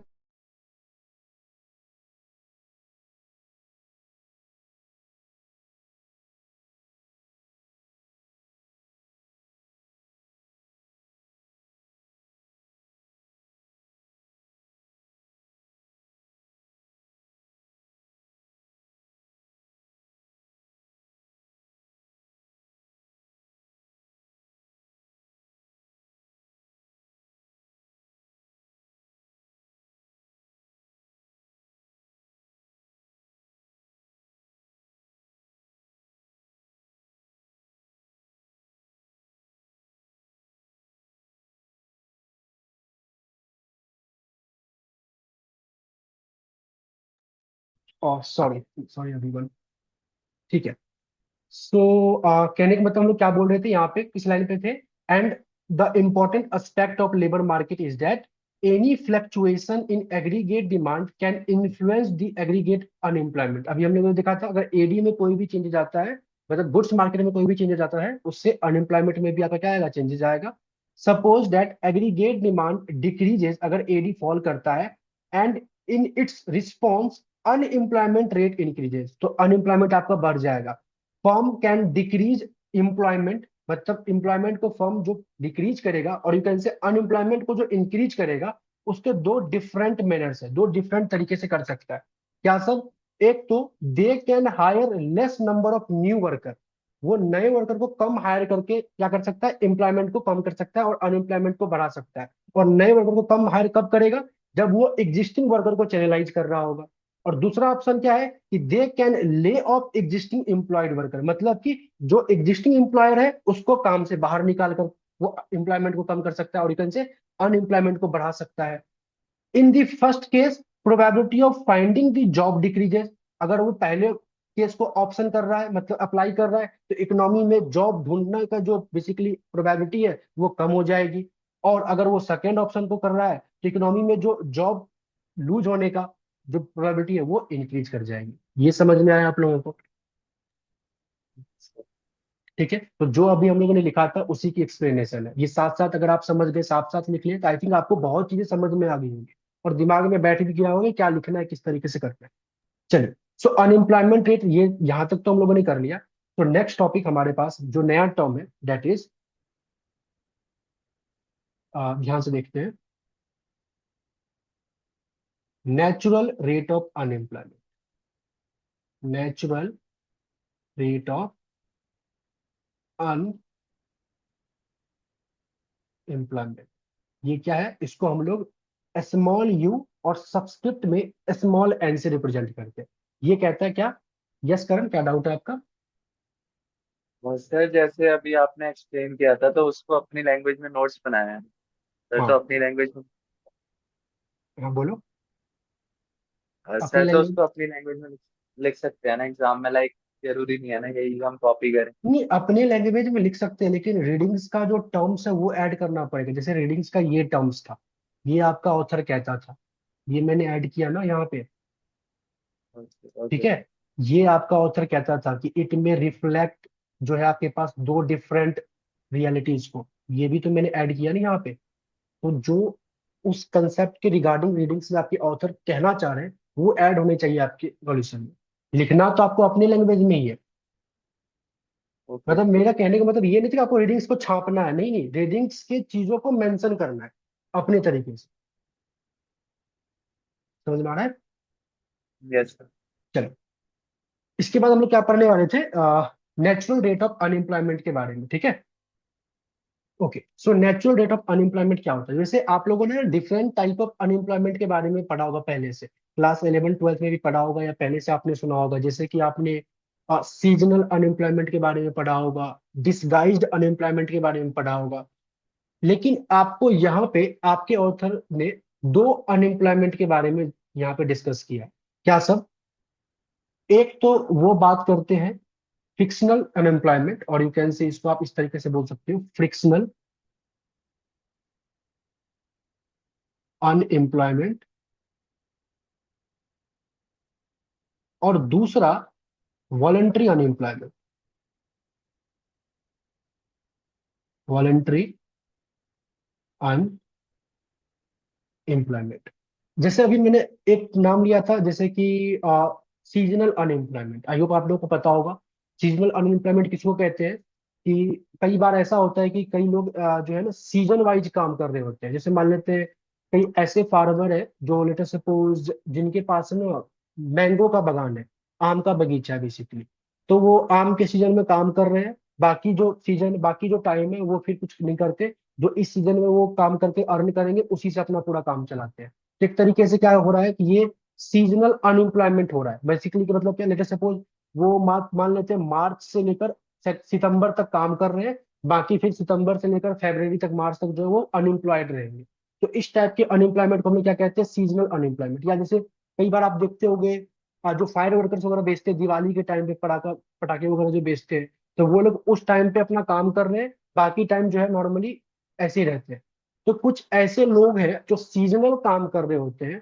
तो सीजन में तो काम करते हैं, जैसे वो सीजन हटता है तो वो क्या करते हैं, बेसिकली अनएम्प्लॉयड रहते हैं, बिना काम के रहते हैं। तो इस टाइप के अनएम्प्लॉयमेंट को कहते हैं बेसिकली सीजनल अनएम्प्लॉयमेंट। दूसरा मैंने नाम लिया डिसगाइज्ड अनएम्प्लॉयमेंट। डिसगाइज्ड अनएम्प्लॉयमेंट किसको कहते हैं? जहां पे मार्जिनल प्रोडक्टिविटी जो है लेबर की वो जीरो हो जाए। फॉर एग्जाम्पल मैं आपको समझाऊं तो मान लेते हैं कि आपके पास ना एक, लेटर सपोज आपके पापा के पास 1 एकड़ जमीन है। ठीक है, और उस 1 एकड़ जमीन पे आपके पापा जो भी मेहनत करते हैं, जो भी फसल उगाते हैं, लेटर सपोज मैं ये बोल रहा हूँ कि काम करके ना 10 बैग ऑफ राइस जो है आपके पापा उस 1 एकड़ जमीन से उपज करते हैं, क्रॉप को, फसल फसल को बेसिकली बनाते हैं, ठीक है। अब कुछ दिन के बाद आप बड़े हो गए हो और लेटर सपोज आप कुछ काम नहीं कर रहे हो, मतलब आपको बाहर से कोई, मतलब बाहरी कुछ काम नहीं कर रहे हो, तो आप क्या कर रहे हो कि आप भी ना इसी जमीन पे, ये जो 1 एकड़ जमीन था, इसी पे जाके आप काम करना स्टार्ट कर दे। मतलब कि आपने एक्स्ट्रा कुछ बाहर से कुछ नहीं किया। जिस जमीन पे आपके पापा काम कर रहे थे, आज आप भी उस जमीन पे काम कर रहे हो। लेकिन भले आप यहाँ पे काम कर रहे हो, लेकिन जमीन पहले भी फुल्ली यूटिलाइज था। 10 बैग ऑफ राइस अगर बन रहा था, तो आज अगर आप भी आ जाओगे काम करने के लिए, तो अभी भी जमीन से जो है यहाँ से 10 बैग ऑफ राइस ही मिलेगा। तो एक तरीके से क्या दिख रहा है कि आप काम तो कर रहे हो, लेकिन आपके वजह से जो प्रोडक्टिविटी है उसमें कोई इंक्रीमेंट नहीं आया। मतलब मार्जिनल प्रोडक्ट ऑफ लेबर आपके लिए जो है वो जीरो है। तो पहले जब आपके पापा अकेले काम कर रहे थे, तब भी आउटपुट 10 बैग ऑफ राइस ही बन रहा था। आज आप साथ में मिलकर काम कर रहे हो, तब भी आउटपुट 10 बैग ऑफ राइस ही मिल रहा है। तो एक तरीके से आपकी प्रोडक्टिविटी क्या है, जीरो है ना। तो इस टाइप के काम को भी हम लोग अनएम्प्लॉयमेंट में ही काउंट करते हैं, और जिसको बोलते हैं डिसगाइज्ड अनएम्प्लॉयमेंट। क्लियर है? यस। सिंपल सी बात है, डिसगाइज अनएम्प्लॉयमेंट उसको कहेंगे जहां पे मार्जिनल प्रोडक्टिविटी क्या हो, जीरो हो। कहने का मतलब क्या, कि जहां पे मेरे काम करने से प्रोडक्टिविटी में कोई इम्पैक्ट ही नहीं आया, मैं काम करूं या ना करूं, करता था या नहीं करता था, उससे कोई फर्क नहीं पड़ा आउटपुट पे। इट मीन्स कि आपका वो काम करना इज नॉट ए बेनिफिशियल। तो एक डिसगाइज अनएम्प्लॉयमेंट है। तो बाकी डिसगाइज क्या होता है, सीजनल क्या होता है, ये सब आपके सिलेबस का पार्ट नहीं, ये नहीं मेंशन है। आपको क्या पढ़ना है, तो frictional unemployment and voluntary unemployment. तो सबसे पहले बात करते हैं हम लोग फ्रिक्शनल अनएम्प्लॉयमेंट के बारे में, कि ये फ्रिक्शनल अनएम्प्लॉयमेंट क्या होता है, ठीक है। मान लेते हैं आप कोई जॉब कर रहे हो आज। मान लेते हैं किसी भी पर्टिकुलर कंपनी में जॉब करते हो, कोई कंपनी ए है, इसमें आप जॉब कर रहे हो। अब यहाँ पे ना आप काम करके थक चुके हैं। चाहे मान लेते हैं काम आपको ज्यादा यहाँ पे करवाया जा रहा था, पैसे कम दे रहे थे, या मान लेते हैं एचआर से कोई प्रॉब्लम हो गई आपको, या आपको इस कंपनी में काम ही नहीं करना। तो आप क्या करते हो, यहाँ से ना जॉब क्विट कर देते हो। आप जॉब आप क्विट कर रहे हो, तो आप क्या करोगे, आप नया जॉब को ढूंढ रहे हो किसी भी पर्टिकुलर बी कंपनी में, तो यहाँ पे आप एक न्यू जॉब को ढूंढ रहे हो। तो क्या ये पॉसिबल है कि आज आपने अभी जॉब छोड़ा और अगले मिनट से आप नए कंपनी में जाके जॉब करना स्टार्ट कर दो? क्या ये पॉसिबल है? बिल्कुल नहीं है। No sir. आप जॉब जब छोड़ोगे, तो फिर नए जॉब को ढूंढने में एक टाइम लगेगा। और ये जो टाइम गैप है, एक एग्जिस्टिंग जॉब को छोड़कर आप जो नए जॉब को ढूंढ रहे हो, तो इस टाइम के बीच में जो आप बेरोजगार घर पे बैठे हो, कोई काम नहीं कर रहे हो, इसी टाइप के अनएम्प्लॉयमेंट को हम लोग बोलते हैं फ्रिक्शनल अनएम्प्लॉयमेंट। समझ में आया? Yes sir. ठीक है, कहने का मतलब समझ में आ गया ना, कि जो टाइम बचा, गैप, बीच में गैप था, मैंने अपना कोई एक काम छोड़कर दूसरे काम को मैं पकड़ना चाह रहा हूँ, और इस बीच में जब तक मैं दूसरे काम को पकड़ नहीं लेता, बीच में जो मैं बेरोजगार बैठा था, अनएम्प्लॉयड था, इस टाइप के अनएम्प्लॉयमेंट को कहते हैं लोग फ्रिक्शनल अनएम्प्लॉयमेंट। गवर्नमेंट के द्वारा इस अनएम्प्लॉयमेंट को इकोनॉमी में कंसीडर किया ही नहीं जाता है, मतलब इसके लिए कोई पॉलिसी वगैरह नहीं बनती, ये आपने अपने मन से बेसिकली अराइज किया था। गवर्नमेंट के द्वारा ये कोई प्रॉब्लम नहीं है। क्लियर है? Yes sir. ठीक है। अब आते हैं दूसरा, दूसरा आपके पास है वॉलेंट्री अनएम्प्लॉयमेंट। वॉलेंट्री अनएम्प्लॉयमेंट आप लोगों ने क्लास 11th में पढ़ा होगा, या इससे पहले पढ़ा होगा, या सुना होगा, कि वॉलेंट्री अनएम्प्लॉयमेंट हम उस टाइप के अनएम्प्लॉयमेंट को कहते हैं जहां पे काम तो है, काम तो आपको मिल रहा है, लेकिन आप काम करना नहीं चाह रहे हो। ड्यू टू, मान लेते हैं आपको पैसे कम मिल रहे हो, या उस टाइम पे आप काम करना नहीं चाह रहे हो। तो जैसे ही, मतलब हम ऐसा कह रहा हूं मैं, कि मुझे काम तो मिल रहा है बट मैं काम करना नहीं चाह रहा हूँ, तो इस टाइप के अनएम्प्लॉयमेंट को कहते हैं वॉलंटरी अनएम्प्लॉयमेंट। ये आप पढ़ के आए हो, ये आपको पता है। Yes sir. ठीक है। लेकिन ना, ये आपने पढ़ा, ये कंसेप्ट बिल्कुल सही है, लेकिन इसको थोड़ा डिटेल्स में जानने की जरूरत है। कहने का मतलब ये है कि आप नॉर्मली सोचो कि अगर मेरे को काम मिल रहा है और मैं काम करना नहीं चाह रहा हूं, तो ये कब पॉसिबल होगा? अगर मैं काम नहीं करूंगा तो मेरे पास पैसे नहीं आएंगे, और पैसे नहीं आएंगे तो मैं खाऊंगा क्या? तो अगर मैं काम नहीं करना चाह रहा हूं, तो इसके पीछे कुछ ना कुछ तो रीजन होगा ना। मतलब कुछ ना कुछ तो दूसरा सोर्स होगा मेरे इनकम का, या मेरे कुछ और का, सो डेट कि मैं आराम से अपने जिंदगी को, स्टैंडर्ड ऑफ लिविंग को मेंटेन कर सकूं। तभी जाके मैं काम नहीं करना चाह रहा हूँ। तो वॉलेंट्री अनएम्प्लॉयमेंट एक तरीके से क्रिएट किया जाता है, और ये इसके पीछे कोई ना कोई एक सोर्स होता है। अब उस सोर्स पे थोड़ा मैं समझाता हूँ आप लोगों को। एक बेस्ट एग्जांपल है हमारे दिल्ली के बगल में, आप सभी को पता है गुरुग्राम के बारे में, यस। नाम सुना आप सभी ने? अच्छा, अभी जब आप गुरुग्राम जाओगे या फिर जो भी गुरुग्राम में रहते हैं, वो बहुत डेवलप्ड हो चुका है। मतलब आपको अब जाने से आपको बहुत ज्यादा डिफरेंस दिखेगा इंडिया के बाकी सिटी और उस सिटी को देखने में, ठीक है। लेकिन आज से जब आप 20 साल पहले जाओगे, तो वो गुरुग्राम भी नॉर्मल विलेज की तरह ही था, एक नॉर्मल गांव की तरह ही था। पहले उसको गुरुगांव भी कहते थे, अब तो एक नया नाम मेट्रो स्टेशन जो है गुरुग्राम कहते हैं, ठीक है। वो पहले वो भी एक नॉर्मल विलेज की तरह था। तो मान लेते हैं कि इस गुड़गांव में, जो पहले गुड़गांव था बेसिकली, तो इस पहले गुड़गांव में मान लेते हैं कि एक प्लॉट था, ये वाला। ये प्लॉट किसका था? लेट अस सपोज किसी मिस्टर एक्स का ये प्लॉट, और ये मिस्टर एक्स इस प्लॉट पे खेती करता था, और वो महीने का क्या करता था, 10,000 रुपए अर्न करता था, और इसी 10,000 रुपए में अपने घर को चलाता। तो एक नॉर्मल तरीके से, जो नॉर्मल हमारे इकोनॉमी के अंदर में या हमारे कंट्री के अंदर में जो नॉर्मल विलेज की इनकम होती है, विलेजर की इनकम होती है, बस उतना ही अर्न करता था, और नॉर्मल सब कुछ सही से तरीके से चल रहा होता था। अब जो इसके लेट सपोज मिस्टर एक्स का ना एक मिस्टर वाई है, जो कि इसका सन है। तो सिंस नॉर्मल मान लेते हैं एक फार्मर का जितना इनकम था उसी के अकॉर्डिंग इसने पढ़ाई की होगी या नहीं भी की होगी, जो भी है, ये नॉर्मल तरीके से, मतलब एक तरीके से पढ़ाई, मतलब अपने टाइम पे पढ़ा होगा, या एक तरीके से उस हिसाब से इसके पास एजुकेशन लेवल भी नहीं है कि मैं ऐसा कह दूं कि ये फार्मर का बेटा जो है मतलब बाहर जाकर मल्टीनेशनल कंपनी को खोल लिया। तो मतलब मैं एक्सेप्शनल केस लेके नहीं जाना चाहता हूँ, मैं नॉर्मल ये जानना चाहता हूँ, एक फार्मर का बेटा था जो नॉर्मल एजुकेशन लेकर बैठा है, जो अपने आगे जीवन में कुछ करेगा। अब क्या करेगा वो बात की बात। लेकिन अचानक से क्या हुआ कि इस यहाँ पे ना, इस प्रोग्राम के अंदर में, ये जो गुड़गांव था, यहाँ पे एक बिल पास हुआ। और बिल कौन सा पास हुआ? तो एक हाईवे बेसिकली बनने का बिल पास हो गया। मान लेते हैं ये एक हाईवे बेसिकली बन गया, जो कि जयपुर और दिल्ली को कनेक्ट करता है। अब इस हाईवे पास होने के, सपोज ये NH8 है लेटर सपोज। अब ये जो हाईवे पास हुआ ना, जैसे ये हाईवे पास हुआ, तो इसके आसपास की जितनी भी जमीन थी, उसका जो दाम है, जो प्राइस है, वो बहुत तेजी से इन्फ्लेट कर गया। मतलब इन्फ्लेशन बहुत तेजी से बढ़ गया। और ये हमारे कंट्री में कई जगह आपको देखने को मिला होगा। यहाँ तो छोड़, रिसेंटली में आप अयोध्या में देख लो।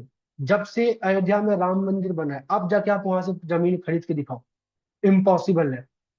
अगर आप 2022 से पहले खरीदते, या जब अनाउंसमेंट हो गया था, जब बेसिकली रिजल्ट आया था, रिजल्ट जब सुप्रीम कोर्ट का अनाउंसमेंट आया था, उससे पहले आप जमीन खरीदते, तो अगर आपको 10 रुपए में मिल रहा होता वो जमीन, तो उसी जमीन का आज कीमत होगा एटलीस्ट 1,000 रुपीज।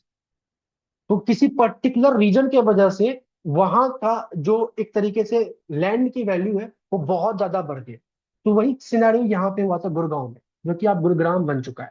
तो मान लेते हैं ये बहुत ज्यादा क्या हो गया, बढ़ गया रेट।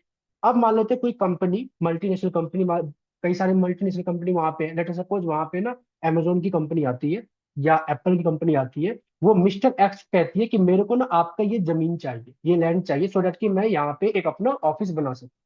तो आप लैंड चाहिए, तो इसने बोला ठीक है ले लो, इसके पास और भी जगह होगा काम करने को या रहने को। कहता है क्या प्राइस है, क्या प्राइस दोगे? तो सिंस आप सभी को पता है कि अब ये जो पूरा का पूरा प्लॉट है, ये पूरा डिमांड में है।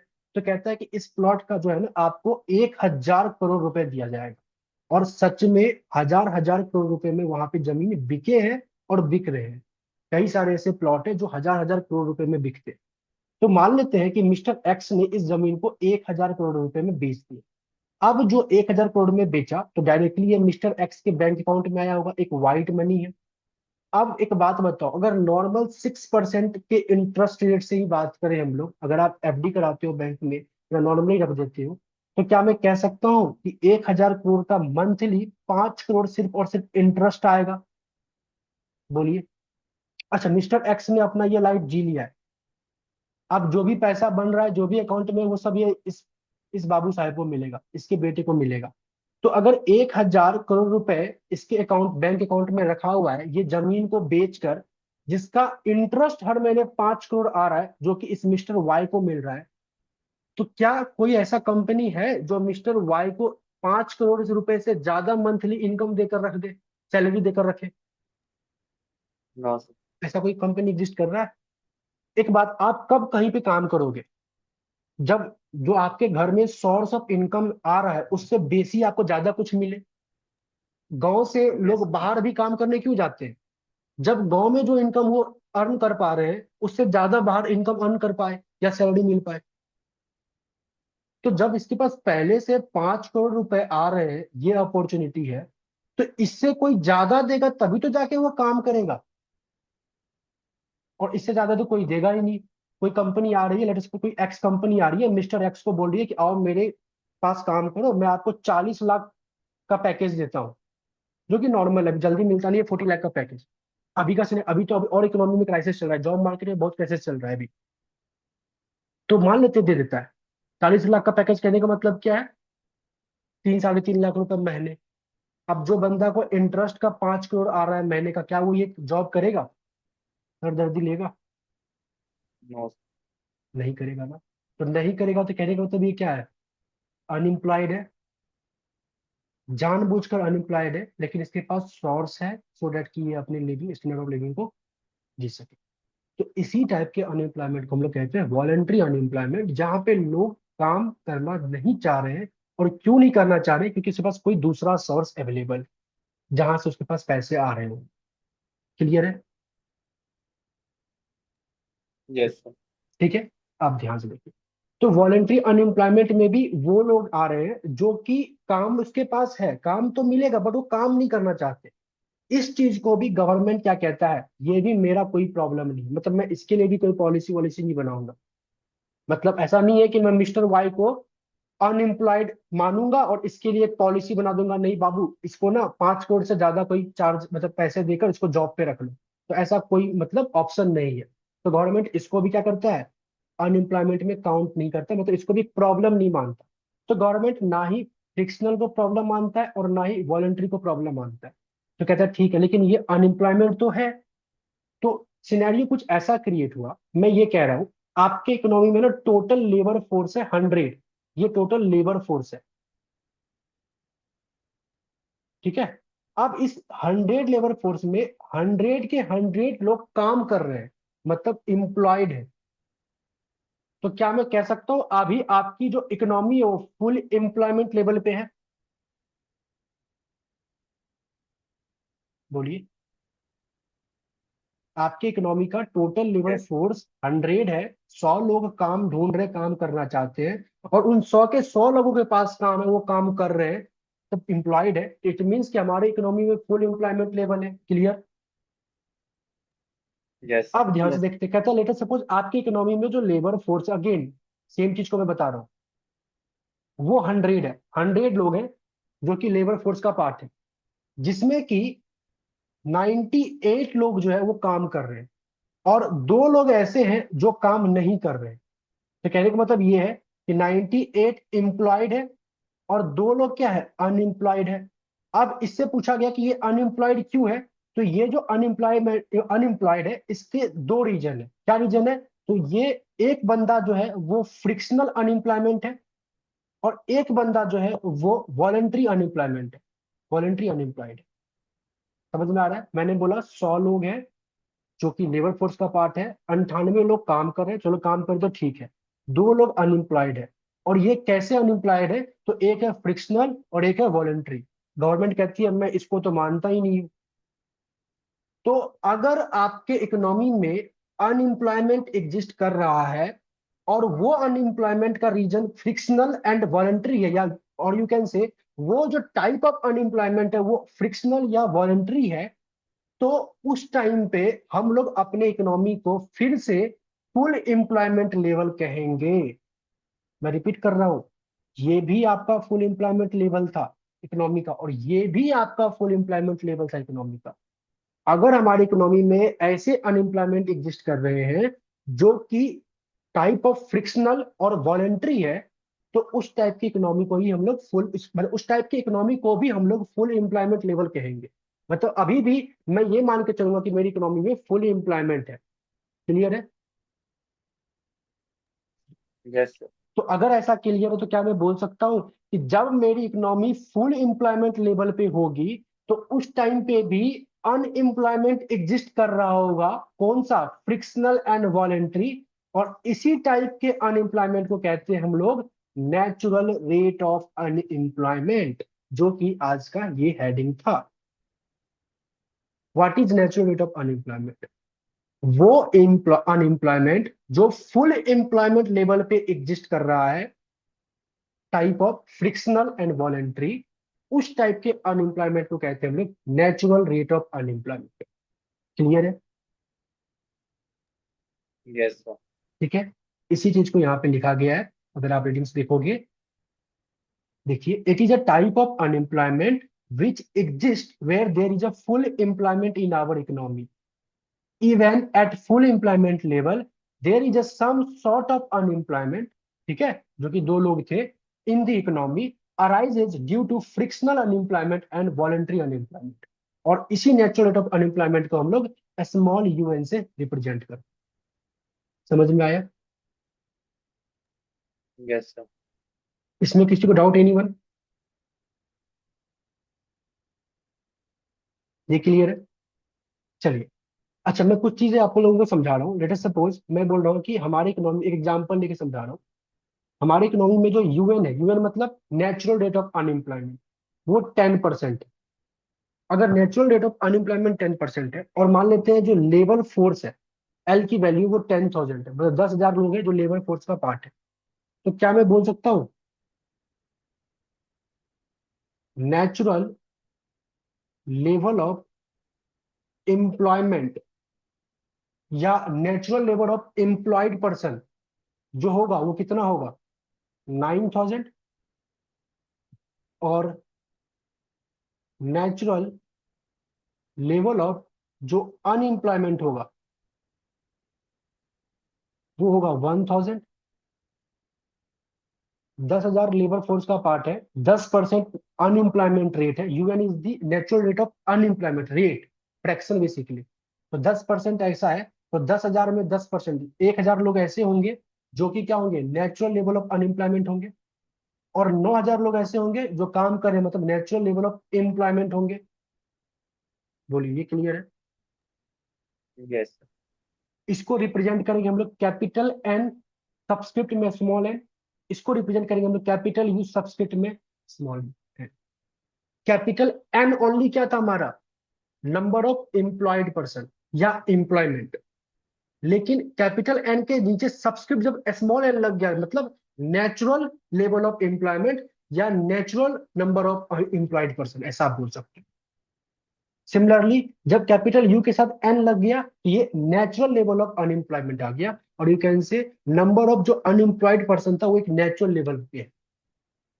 ये क्लियर हुआ? और इस टाइम पे मान लेते हैं अगर हमारे पास कोई प्रोडक्शन फंक्शन गिवन है जो कुछ इस तरीके से y is equal to 5 times of n, definitely सी बात है जो आप प्रोडक्शन करोगे वो तो एम्प्लॉयड पर्सन पे ही डिपेंड करेगा ना, कितने लोग काम कर रहे हैं। जो लोग काम नहीं कर रहे उस पर तो डिपेंड नहीं करेगा।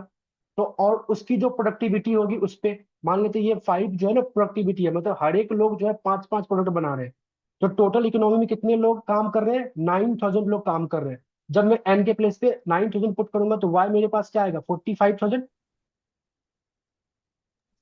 यस। और ये वाई कौन सा, ये आउटपुट कौन सा है, नेचुरल रेट ऑफ आउटपुट है, क्योंकि हमने यहाँ पे कौन सा एम्प्लॉयमेंट को यूज किया है, नेचुरल रेट ऑफ एम्प्लॉयमेंट को यूज किया है। क्लियर है? Yes sir. समझ में आया? अब अगर ये समझ में आया तो मैं कुछ केस बना रहा हूं। केस वन, मैं केस वन में कह रहा हूं कि इफ अगर मान लेते हैं जो यू है, मतलब नॉर्मल अनएम्प्लॉयमेंट रेट, ये अगर ज्यादा होता है in compare to natural rate of unemployment. For example, natural rate of unemployment कितना था आपका, 10%। नॉर्मल मान लेते हैं इकोनॉमी में कितना है, वो है 30%। तो इस केस में क्या होगा, तो if u is greater than u n, it means कि if unemployment rate is greater than natural rate of unemployment, तो इकोनॉमी में क्या होगा वो देखते हैं। मान लेते हैं एग्जाम्पल सेम वही था, लेबर फोर्स जो आपकी इकोनॉमी में था वो कितना था, मान लेते हैं 10,000 था अभी भी। तो क्या मैं कह सकता हूं कि इस टाइम पे अगर लेबर फोर्स 10% है, तो यू अगर नॉर्मल अनएम्प्लॉयमेंट रेट 30% है, तो मैं बोल सकता हूँ कैपिटल यू कितना होगा, 3,000, और कैपिटल एन कितना होगा, 7,000। यूएन अगर आपका 10% है, तो कैपिटल यू एन ये कितना होगा आपका, 1,000 जो अभी निकाल के आए हैं, और कैपिटल एन एन क्या होगा आपका, 9,000। तो क्या मैं यहां से बोल सकता हूं, अगर small you is greater than u n, तो ऑन दैट टाइम जो आपका कैपिटल एन होगा वो भी बड़ा होगा, सॉरी कैपिटल एन जो होगा आपका वो छोटा होगा ना इससे। यस। क्लियर। और जो कैपिटल यू है ये बड़ा होगा इससे। और जब मैं आउटपुट बनाऊंगा, यहाँ पे मेरे पास आउटपुट कितना बनेगा, 5 इंटू में एन मतलब 35,000, और यहाँ आउटपुट मेरा बन रहा था 45,000। तो वाई एन मेरा क्या होगा, बड़ा होगा किससे, वाई से। बोलिए। Yes sir. ठीक है। सर। तो कहने का मतलब, ध्यान सुनिएगा, मैं कुछ चीजें लिख रहा हूँ यहाँ पे। मैं बोल रहा हूँ कि अगर मेरा normal unemployment rate natural rate of unemployment से कम है, if u is less than u n, तो इस सिनेरियो में मेरा क्या होगा, एन इज लेस देन ये, capital U is greater than this, and जो सर ये नॉर्मल आउटपुट बनेगा वो मेरा क्या होगा, less than natural rate of output.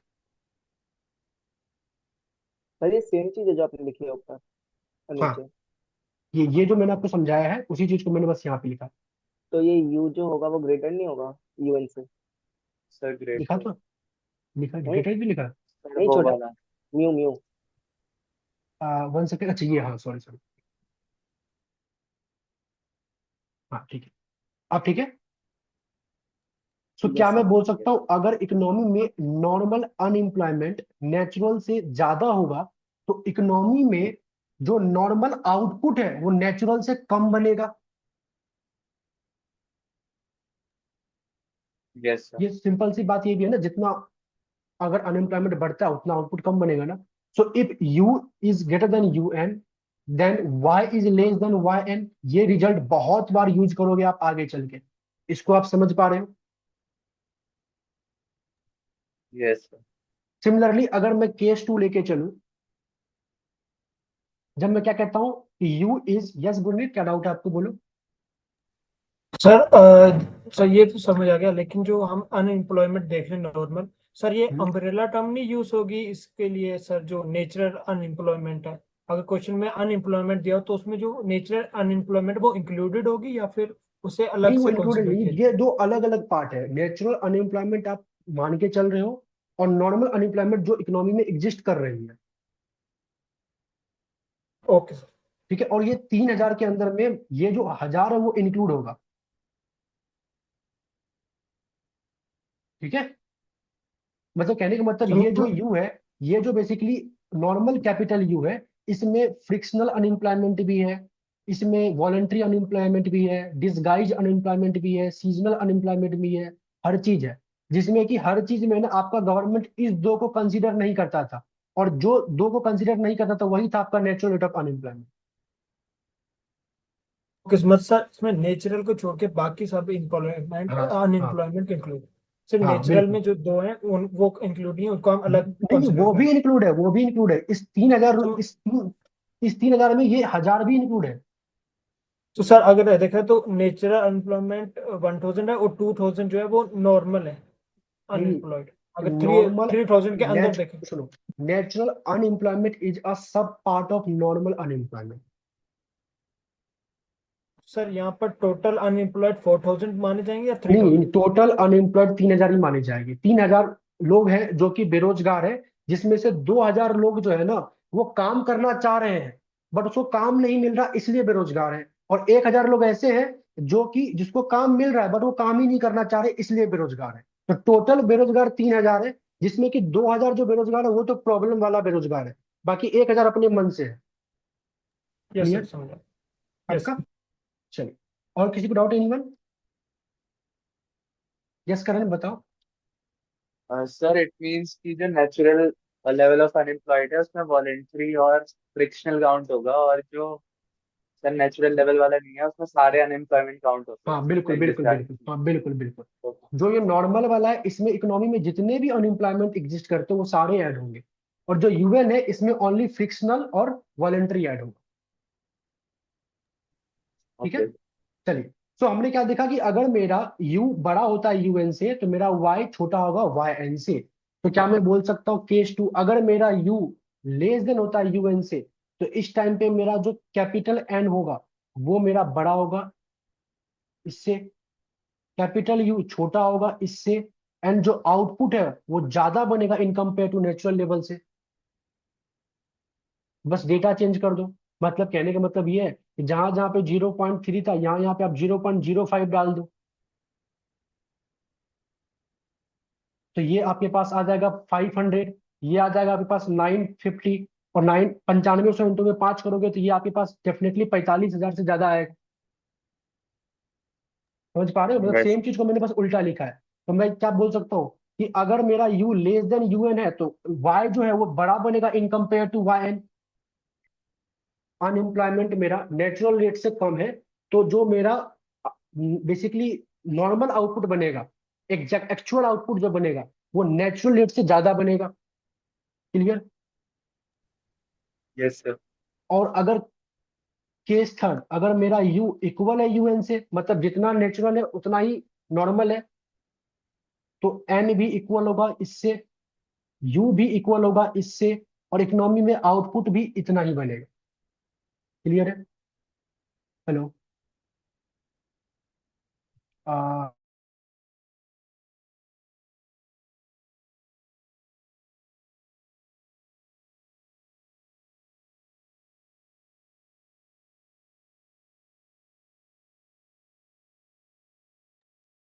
Hello? ठीक है, सॉरी। तो ये समझ में आया आप लोगों को ये वाला पार्ट? Yes sir. ठीक है, ध्यान सुनिए। तो हमने क्या देखा अभी कि अगर u बड़ा होगा यूएन से तो मेरा जो आउटपुट है वो छोटा होगा वाई एन से, और अगर मेरा u लेस देन होगा यूएन से तो मेरा आउटपुट बड़ा होगा वाई एन से, और अगर ये आपस में इक्वल है तो फिर आउटपुट भी इक्वल बनेगा। जो केस वन और जो केस टू है ये हमेशा शॉर्ट रन में अप्लीकेबल होता है। जब भी आपके इकोनॉमी में केस वन या केस टू इन दोनों में से कोई भी चीज हो रहा होगा, मतलब आउटपुट या तो नेचुरल लेवल से कम बन रहा होगा या आउटपुट आपके नेचुरल लेवल से ज्यादा बन रहा होगा, तो इट मीन्स आपकी इकोनॉमी शॉर्ट रन में एग्जिस्ट कर रही है। और जब भी आपकी इकोनॉमी में केस थ्री हो रहा होगा, मतलब कि जो आपका आउटपुट है वो इक्वल टू नेचुरल रेट के बराबर होगा, तो आपकी इकोनॉमी लॉन्ग रन में काम कर रही है। ये समझ में आया? Yes sir. जब भी यस सर। आउटपुट और नेचुरल रेट ऑफ आउटपुट में डिफरेंस रहेगा, इकोनॉमी शॉर्ट रन में है, और जब भी ये आपस में इक्वल होगा तो इकोनॉमी आपका लॉन्ग रन में है। अच्छा, इसी लॉन्ग रन को आपका जो ऑथर है उसको मीडियम रन से बताता है। अच्छा, मीडियम रन से बताता है इसका मतलब ये नहीं कि इकोनॉमी में 3 रन होते हैं, इकोनॉमी में 2 ही रन होते हैं। कोई author short run and long run से उसको बताता है, कोई author short run and medium run से उसको बताता है। ये क्लियर है? तो अगर यस सर। मान लेते हैं एग्जाम में मीडियम रन लिखा गया है तो आपको समझ जाना ये लॉन्ग रन की बात कर रही है। क्लियर? Yes sir. ठीक है, तो अगर यहां तक समझ में आ गया तो कुछ बेसिक चीजें हम लोगों ने आज की क्लास में पढ़ा है। This is all about today's class, जिसके अंदर में हम लोगों ने लेबर मार्केट के क्रॉसपॉन्ड में कुछ नए टर्म्स सीखे, कुछ चीजों को अच्छे तरीके से सीखा है। नेक्स्ट क्लास में थोड़ा इससे आपको आगे देखने को मिलेगा। और अगेन मैं रिपीट कर रहा हूँ, आपको सारे रिकॉर्डिंग्स मिलेंगे, आपका काम है वो सारे रिकॉर्डिंग्स को देखना। आज की क्लास में जो ये मैंने नोट्स ये दिए हुए हैं, इसको भी आपका काम है कि आपको लिखना।